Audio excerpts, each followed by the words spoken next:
What's up? What's up? Welcome to the Jamaica Funk Show. I'm KT, and this is Joe. and Hello, this people. is Christos, baby, move. and welcome. Tonight we got a great show for you. Christos is around here keeping secrets, so I can't tell you exactly what he's doing. All I can tell you is that he's got his jokes and his thoughts. However, Joe is doing a piece called Penis Envy. Last week it was vagina or something. It's my vagina. It's my vagina. Now this week we got some penises up in here. So It's hey. penis envy. And then I'm doing a piece called Inside Job Part 4. So, we got that for you. Then we got a few sidebar conversations that we will be, doing. So I want you to sit back, relax. I want you to grab that last piece of jerk chicken. Oh yeah, let me not forget, we got Joe's poetry. Yes, we do. Okay. All day long. Y'all just gonna let me forget some stuff, right? I just got here. Yeah, that's so unfortunate. She just got here, came in bossing everybody around like she the head in, what is that? HNIC? Y'all know what that is. I don't know. Well, I'll tell you am. what it is. You I thought you am was who the I am. HNIC, but you weren't. So anyways, guys, like I said, I want you to sit back, relax, grab that last piece of jerk chicken and whatever it is you're eating or drinking, and let's get ready for some shona. Mama, shut your mouth. Reggae music. Well, Yo, DJ Bones, big up yourself one time. You want another split? Yes, G. Somebody go call father. Is $1,000 back this? Yes, G. Tell them go suck them. Hey, why me just a kill me? So me laugh, so me cough. The last one this.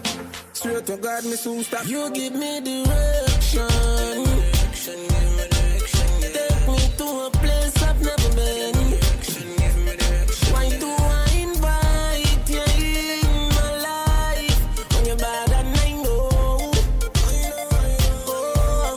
But you give me direction, excitement and affection.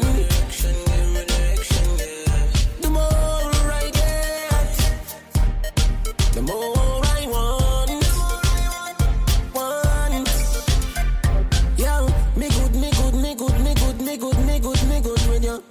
Yo, listen, any girl when me chant to one figure good with you too. You lie, for me never get to spend time with you. Jump asleep after 12 and me dine for your cup to spend more time with you. Hurry up, cut it up and light it up. A little grabber that to nice it up. Under me liquor plus a split, you just a go turn up the vibes, Them ya grabber, ya they no light, Just take a puff and pass it on, I know I do that for the night, Right now me hype, It has been me feel nice. Right now me hype. Office and nobody that light. Big sniff in the mouth, wind down, wing the good night. Man have my license, alright. Sitting at the envelope, you and your squad, would I like. Drive off with them mad vibes. Turn left, right, turn right. Pull up, park up, go inside. Transform in a one kite. It has been me feel nice. Right now me hype. Breaking news for live. Fell down a smoking for the heights. But right now me want another split. Somebody go call father. Is $1,000 back this? Tell them go suck them. Hey, why me just a kill me? So me laugh, so me cough. The last one this. Straight to God, me soon stop. You give me direction. Take me to a place I've never been. Why do I invite you in my life when you're bad and I know? But you give me direction, excitement and affection. The more I get, the more I want. Yo, me good with you. Yo, listen, any girl want me chant to one figure good with you too. You lie, for me never get to spend time with you. Jump asleep after 12 and me dine for your cup to spend more time with you. You give me direction. You give me direction. You give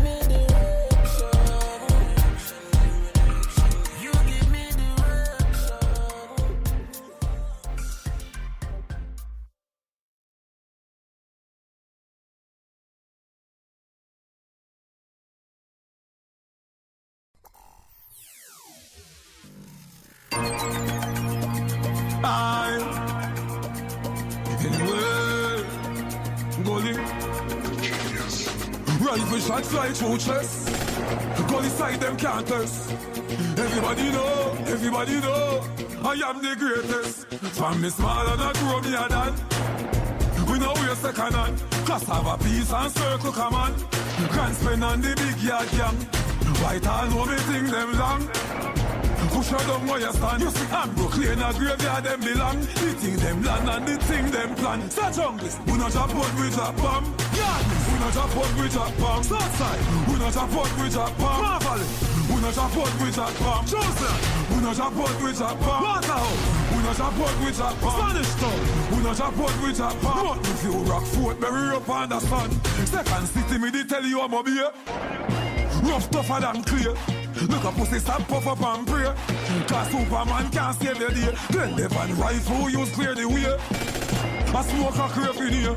Gunny man walk out with the key. Start spring we no play. CLM we no linger. No take suck mother and middle finger. The killers from flanker. 50 caliber we fire pan tanker.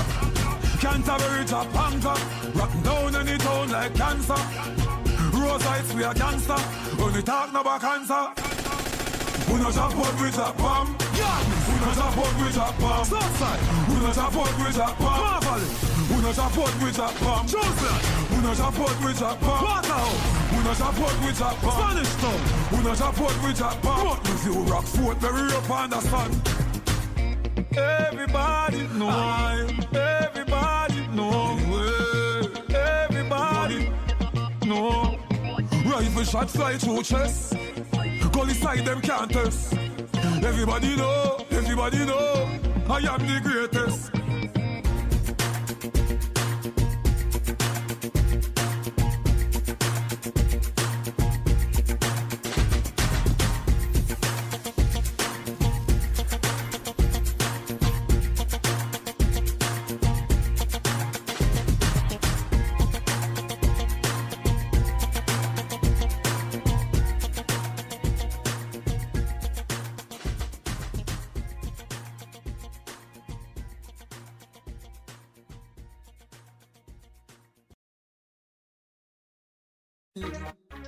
Up to the time, nameless.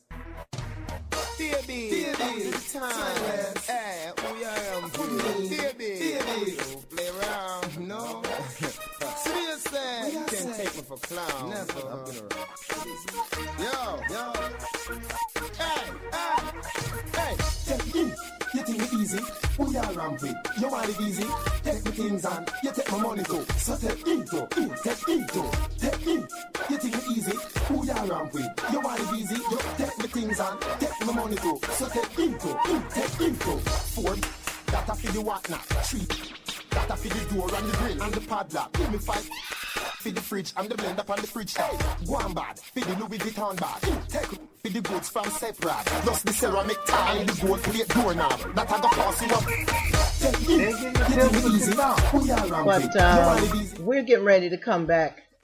And guys, we're sitting up here talking about penis envy, which is really a deep subject. It's very confusing to me because my take on it is that it's about gender identity, but according to Joe. Yeah.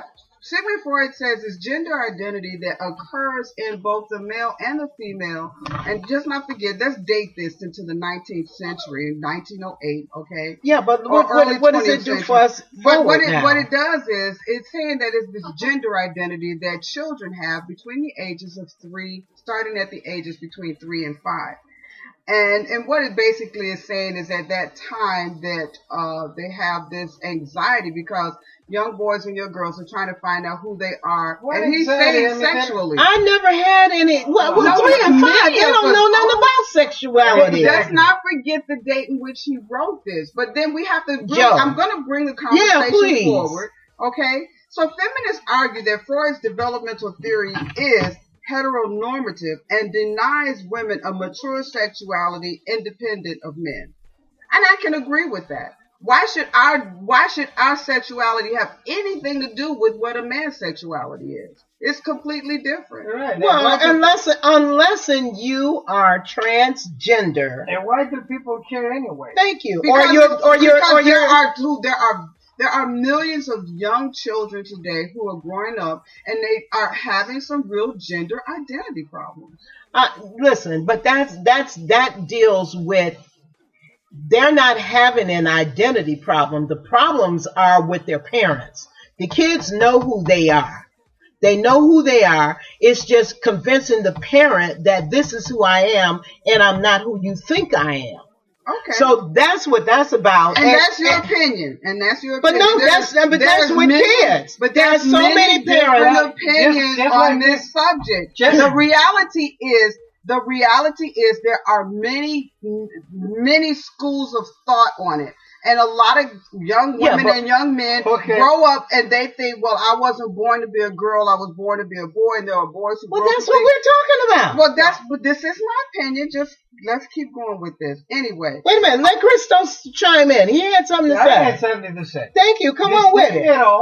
3-year-old asked her mother, he says, Mother, where do I come from?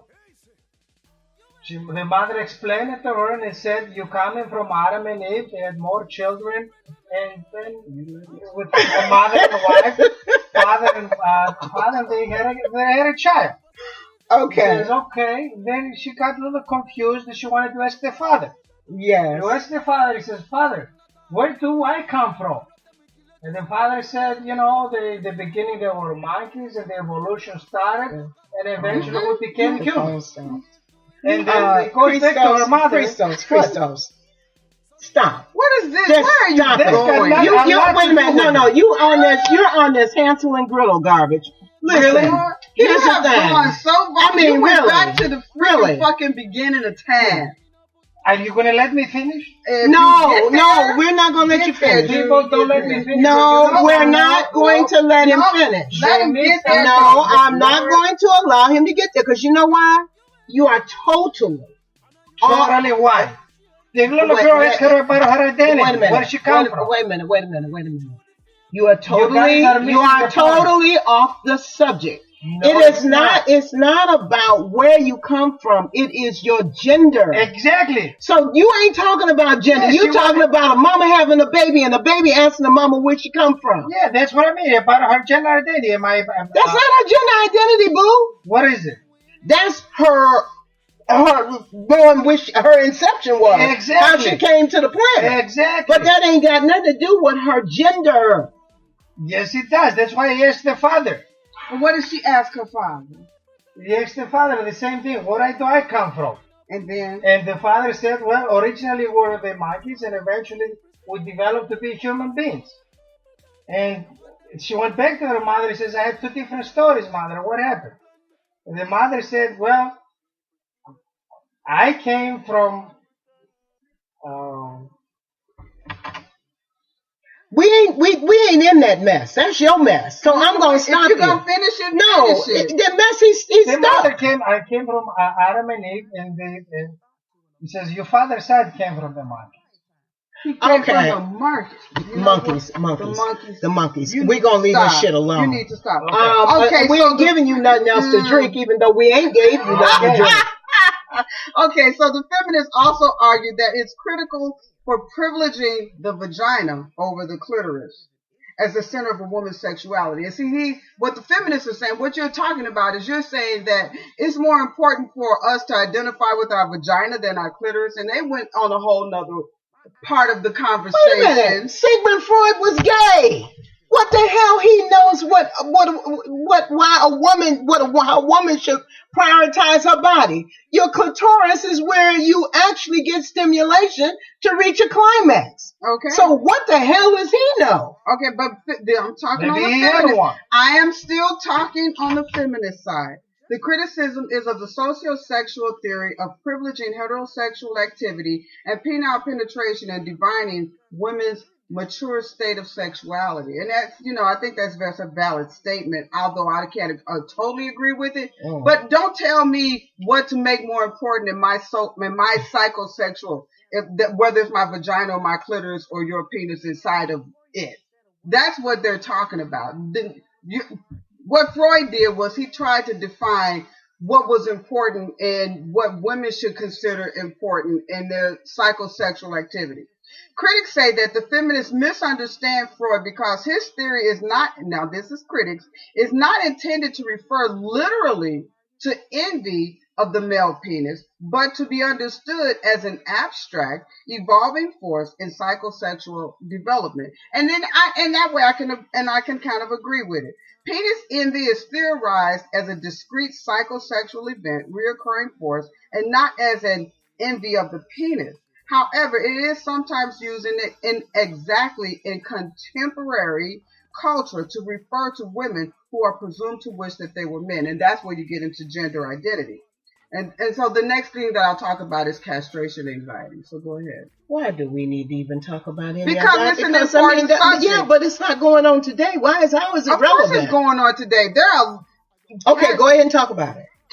Because gender identity goes all the way to not just penis envy or castration anxiety or phallic symbols, but there's a lot of discussion between young people today about who they are and how they feel about themselves. Schools are enacting laws so what is this about whether or not a child should see. If a child, they actually has a law in school and overseas, it's called St. Mary's School, where in England, where they have chosen to make the bathrooms for gender identity, because some days some girls will think I feel like a boy, and some boys think some days I feel like a girl. And what they're doing is they're opening the door to make them see that if you feel like a boy today, then go use the boys' bathroom. But if you feel like a girl tomorrow, use the girls' bathroom. And that what they're saying is, we don't want to mess up your head and make you think that just because you don't think that you're a girl today, that somehow that makes it wrong. Because when they're young people tend to think those things all the time. They do. Okay. All right, so their head is messed up. No, let her finish. No, they're not. Please. They're young and they're looking for answers. Let her finish, please. Castration anxiety is the fear of emasculation, and this is another part of the conversation. It's a fear of emasculation in both the literal and metaphorical sense. It is an overwhelming fear of damage to or loss of the penis in punishment of sexual desires of a child, according to Sigmund Freud. And don't forget, he wrote this in 1908. He was lauded all the way up until 1925, to the day he died. And we're also talking about a time when men believed and thought and had all the power. She doesn't agree with me, but that does not make this a relevant conversation for today. Let's wrap it up. Freud says that this fear can begin in the phallic stage of life, 3 to 5 years old, and lasting a lifetime. Male children believe in the phallic stage that the penis on the female has been removed and can become anxious that his penis will fall off. And you cannot say none of us, even as parents, have not heard the conversation of a little boy who asked a girl, "Why don't you have a penis?" She may not have one. And the reality is, little boys and little girls have those kinds of questions all the time, and they just need to be answered. He just made it because he had a voice at the time. People listened to what he said, and I think he just ran with it. Freud says that male children believe in the phallic stage that the penis on a female has been removed and can become anxious that his penis will fall off. In the 19th century, parents often, and this is a true story, in the 19th century, parents often threatened their sons with castration if they misbehaved, or otherwise just threatened their genitals. In the same period, Dr. Kellogg and others in America and English-speaking countries offered Victorian parents circumcision and castration of their boys and girls as a terminal cure and punishment for a wide variety of misbehaviors, notably masturbation. Joe, we're gonna cut that because why? We're cutting it. Why? Because now you're uncomfortable with it. No, it's not that I'm uncomfortable with it. The problem I'm having with it is that I cannot see where the castration and all of that is relative right now in today's world. No one is getting castrated. And not only that, not women are being castrated. Not only today. that, the radio show is a 45-minute show. Who says he can't and carry on to the well, then why don't you keep it there? But we got other things we need to talk about. Okay, and me and Christos can't chime in because Joe, you understand that shit. We don't. But that doesn't make it not a relevant conversation. Well, okay. Let's move on. Thank you. We're going to shelf it until the radio program is over and continue it in Facebook Live. Christos. You want to give us a joke? Yeah. I have a joke. The one for the road. So you guys and girls out there, be careful when you say, "Let's have one for the road." So this husband and wife, they was every year they were going to this company's Christmas party, and the husband used to drink a lot and used to get fired from his job. So finally, the wife said, "We're not going to this party because you're constantly doing the same thing. We're not going." He says, "We're going." She says, "We're not going." Finally, he convinced her to go to this big party. About 150 people every night, at the party. His buddies tell him, "Come on, John, let's have one." He says, "No, I promised my wife I will not drink tonight." 10 minutes later, they keep on asking him. So finally, it's about 12:30. They say, "John, come on, let's have one for the road." He says, "What the hell?" He looks up for his wife. She's by the door putting her coat on, getting ready to leave. He says, he figures out, we're going home. Let's have one for the road. Okay, he's having one for the road. All of a sudden, opens up his eyes. He says, "Where am I? Where am I?" His wife is standing next to him. He says, "What do you mean? Where are you?" He says, "You've done it again." He says, "What do you mean?" He says, "You start drinking and you got drunk. You had a fight with your co-workers." He says to her, "Peace on them." So what do you mean, peace on them? You got such a fight. You had a fight with your boss and you fired him. And he says, "Fuck him too." And she says, "I already did, and you got your job back." So don't have one for the road. Hey, Chris Bates, how are you? Okay. That was a good one. The wife fucked him too, so she would lose his job. She She said she need her money. That's right. She didn't have her money. Okay. Yeah. Joe, What? can you do us a favor? No, I don't think so. Okay. I've been accused of being the boss tonight. So Well, I mean, Christos, hasn't she come back in here? And did she come in here today? So late. Thank you. I thought her husband. And yet here we are. She not only came in late, but she came in trying to order people around and to yet do here this we are. and do that. And so and here we are. we don't care. You said you gonna sit back on your laurels? Yes, Stay on them and hush. am. She's upset because I'm late, but did I not tell everybody on my way here that I was going to be late, and yet I made it here on time? And here I am. Anyways, so Inside Job Part 4. I'm going to just bring you up to snuff about what happened in the beginning, but then I'm just going to flow into what's, bring you up to date for Part 4. Iceland's gross domestic product in 2000 before government's deregulations of the banks was $13 billion. By 2005, the banks had borrowed $120 billion and had losses of $100 billion. By the end of 2008, Iceland's banks crumbled. Unemployment tripled. Now in America in 2008, because of our own government's deregulations, this is what happened. Major banks folded. The biggest investment firms filed for bankruptcy, Lehman Brothers, Merrill Lynch, and the largest insurance company, AIG, collapsed, resulting in a global recession. And this was not an accident. In 1990, deregulations and advances in technology led to the explosion of complex financial products called derivatives. This is what Joe has been wanting to talk about for quite some time. I need some clarification on it. So, economists and bankers said that they made the market safe. Instead, they made them unstable.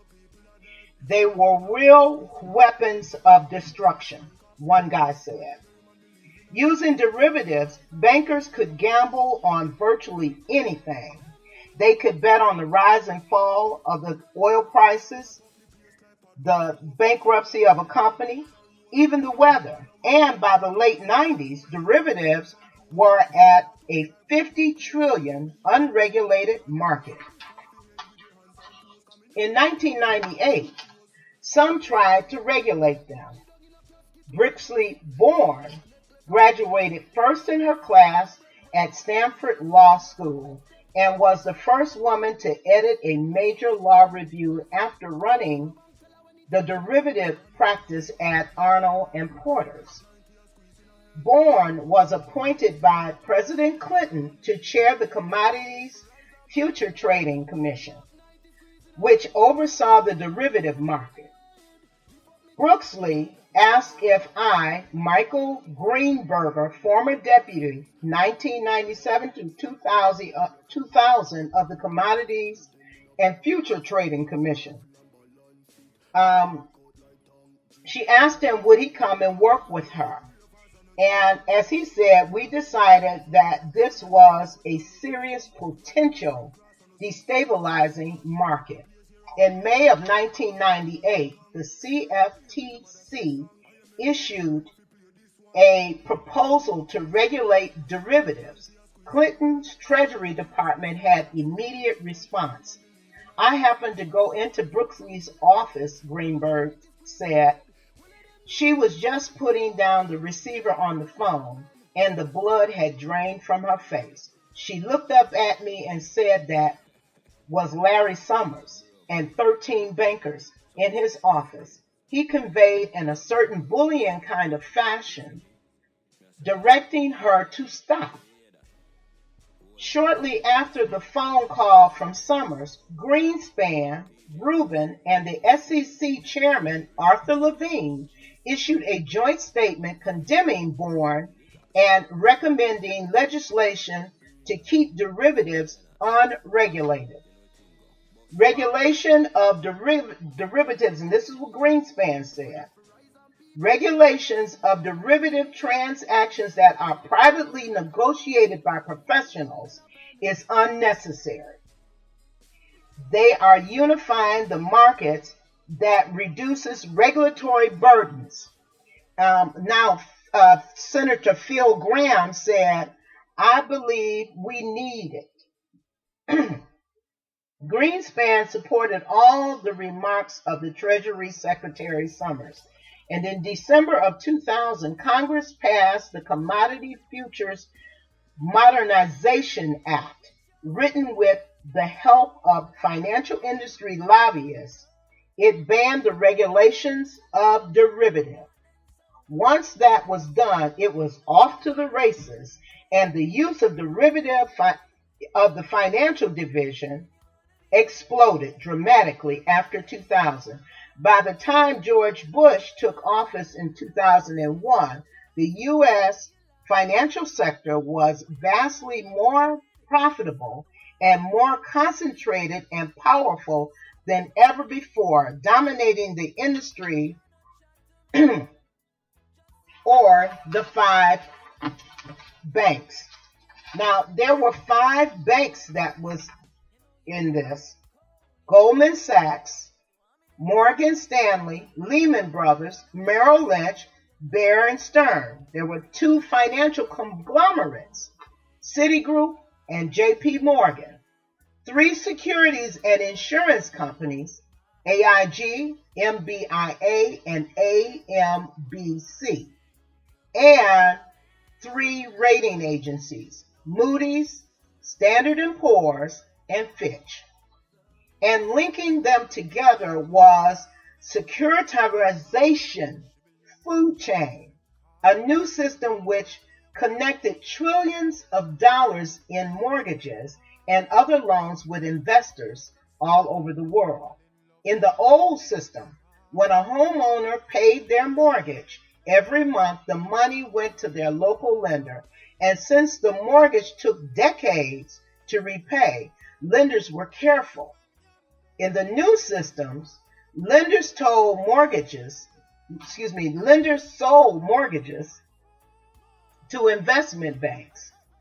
The investment banks combined thousands of mortgage and other loans, including car loans, student loans, credit card debts, to create complex derivatives called collateralized collateralized debt obligation, or CDOs. So that's what your derivatives are. CDOs. Collateralized right. debt. Say it again. Obligations. Collateralized debt obligations. Right. That's what CDOs are, and that's a derivative. Okay. Okay. Now, the investment banks then sold the CDOs to investors. Now, when homeowners pay your mortgage, the money went to investors all over the world. The investment banks paid rating agencies to evaluate the CDOs, and many of them were given a AAA rating, which is the highest possible investment grade. This CDO, popular with retirement funds, which can only purchase highly rated securities. This system was a ticking time bomb. Lenders didn't care anymore about whether a borrower could pay or repay. So they started making riskier loans. Investment banks didn't care either. The more CDOs they sold, the higher their profits, and the rating agencies, which were paid by the investment banks, had no liabilities if their ratings of CDOs proved wrong. So, in other words, the rating agency weren't even responsible for the ratings that they were giving these CDOs. Right. I remember watching part of it. It was saying the rating agencies were saying, oh, well, ours is just an opinion. And what they're really saying, well, we were paid to give them these high ratings. So they were like backing off of their ratings. It's really just an opinion. Then they wasn't going to be on the hook, and there weren't regulations or constraints. So if it was a green light to just pump out more and more loans. Between 2000 and 2003, the number of mortgage loans made each year nearly quadrupled. They didn't care about the quality of the mortgage. They were caring about maximizing their volume and getting a fee out of it. In the early 2000s, it was a huge increase in the riskiest loans called subprime. Now, subprime loans, I was a mortgage broker during that time. Subprime loans was D paper. That's what we used to call it. And they were the kind of loans that they gave to black people or people with low credit scores. Okay? So, now, but when thousands of subprime loans were combined to create CDOs, many of them still received AAA ratings. And they knew that they were doing something dangerous, and they still did it anyway. The investment banks actually preferred subprime loans because they carried a higher interest rate. Yes, that's what I just told you. They gave it to people with bad credit. Bad credit, you get a higher interest rate. That's what bad credit anyway. And how do you expect them to pay more money? Well, that's the issue, but that's what they were doing. That's exactly what they did, though. Wow. Because people wanted to buy a home. No, they wanted as it is. So let's choke him some more. Yeah, no, let's just choke the shit out of him, and then that way he'd be done. Exactly. Choke him dry. All the incentives that the financial institution offered to the mortgage brokers, and I'm a witness, were based on selling the most profitable products, which were predatory loans.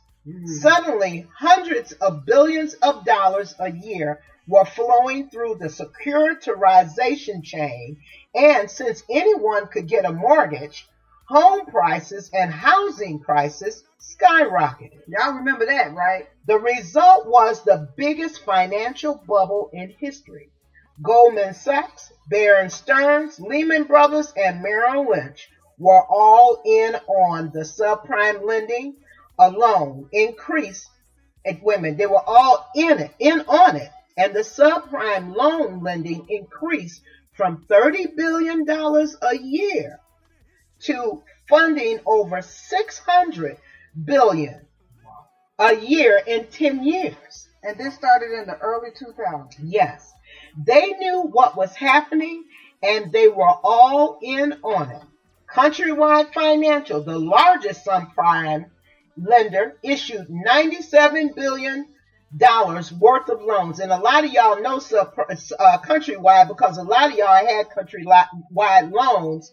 And Lisa Madigan took Countrywide to court, and Countrywide had to give a lot of the people that they foreclosed on, they had to give them money. They got settlements from Countrywide because of what Countrywide did. When a person loses the mortgage, the bank forecloses or whatever, they never recover anything. Well, it made, and Countrywide made over $11 billion in profit as a result. Now, on Wall Street, annual cash bonuses spiked. Traders and CEOs alike got enormously wealthy during the bubble. And Lehman Brothers was the top underwriter, made over $100 billion in 2 years. And their CEO, Richard Foles, took home $485 million. Wow. It was a great big global Ponzi scheme. And through it all, it was said that Alan Greenspan didn't believe in regulations and would not change his mind to regulate the financial industry. You think he had a lot invested in that himself too? So the FCC was reduced to one staff member, a staff of one. The FCC.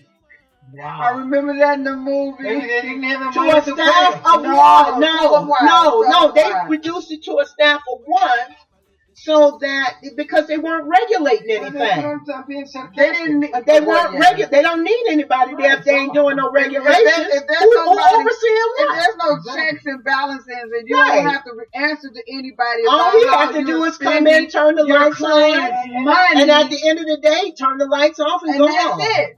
That's it. Now, Mr. Grisman, everybody thinks he's the guru of economics. During the bubble, the investment banks were borrowing heavily to create more loans and create more CDOs. The ratio between the bank's own money and borrowed money was called leverage. The more the banks borrow, the higher their leverage.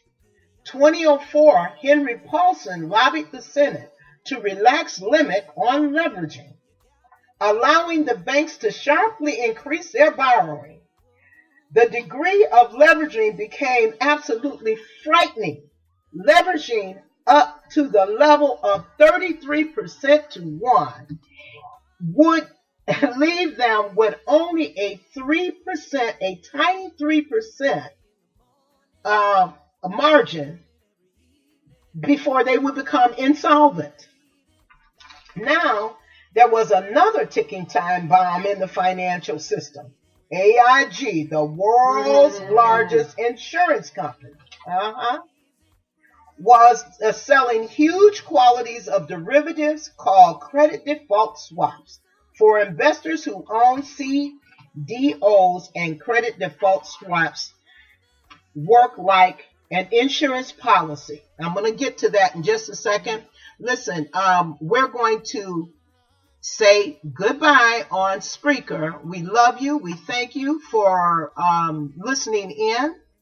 Remember, if you need to hear this podcast and any other of our broadcasts or see our videos, you can go to www.Jamaica Funk Show. You will find Jamaica Funk Show, all our videos. You will find Joe's poetry, excerpts from my resume. You will also find Christos Furs. And don't forget, Christos Furs is doing their annual storage, cleaning, and glazing for $99. And we got our clearance sale on right now. So come on down, bring your furs. We will store your furs from now until January of 2018. So if you don't know your furs, know your furrier. Christos Furs of Westchester. Illinois, baby. They can call us at 708-562-3877. All right. They get to store their stuff too. How much?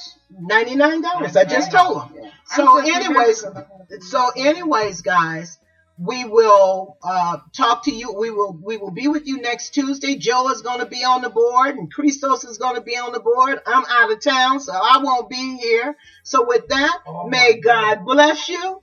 Well, I remind, and we're going to take you out with some Joe's poetry, and hopefully you can get some music in there. Well, question my ability to read people. Yeah, I know I said I could. But people change. The ones that come near seem like the ones I would trust. The ones who said they had my back, I wouldn't trust them as far as I could throw them. I'm at a point where I question my ability to discern the right from the wrong. And before, it was easy because we were young. Everyone had the same ideals. We were all in the same fight, had the same battles and strategies. The outcome was what we all wanted. But now the war is different. It's the same war with the same soldiers fighting on the same front, and some have the same tattered uniforms, and they chant the same battle cry, and I attend the same rallies with the same people. But it's different now.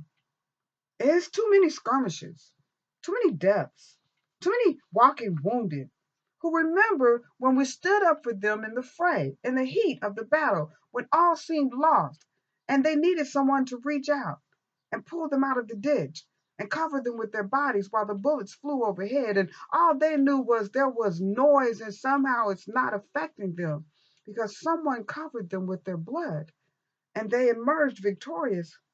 And they're different now. And I'm different now. But the war rages on, and the battles are held on the field of death, and the bodies pile up in numbers staggering, sublime. And we stop counting them because we have to soldier on until the war is won. We're all different now. There are times when I want to check out, and it seems like there's no end to the war. There are no more victories. The soldiers are tired, wearied, and worn. The bullets still fly. The death toll still rises. Not as much as you would think anymore. And the enemy, he doesn't care. And I don't know who he is anymore. 4-1, them boy they don't know man. Come a promise man thumping a face DJ. I want the whole Kogan. Me murder 4 man 4 girl. Make AK sing like vocal. Them badness like them local. Man we sing them place like Portland. When my be a man all our people are dead. What 90 are squeezing a head. Tell them about rose eyes flank off feel them. Can't tell every man believe in a lead. Life rise and people are dead. Mark 90 squeezing a head. Them know we be bust them head. Give up me gun knock us head. Man hot up the place like pot pan stove. Funeral me a bone box and rose. Real top killer we no mac and toast. Tell some boys if it's up from pose. How your skin coulda tough like Batman clothes. To me 18 see clock pan nose. Lift off the head with the hands and toes. Come in all left nothing for the cops and crows. Squeeze out the girl tech. Boil it down in a casket well dressed. Chop off a neck left your headless. Who no badness soft like a bread wet. Anybody feel brave or make step. Out of your body me we make breath left. AR-15 it well set. I no bank teller when he take check. Spanish town roll out people are dead. What 90 are squeezing a head. Tell about big tree homestead match pen. Top 10 man believe in a lead. Life rise and people are dead. Mark 90 squeezing a head. Them know we be bust them head. Keep up me gun knock us head. When the Glock speed boy drop this. Me run over them and clap 6. Boy get pop up like mob stick. Me murder your friend me not chat quick. To kill them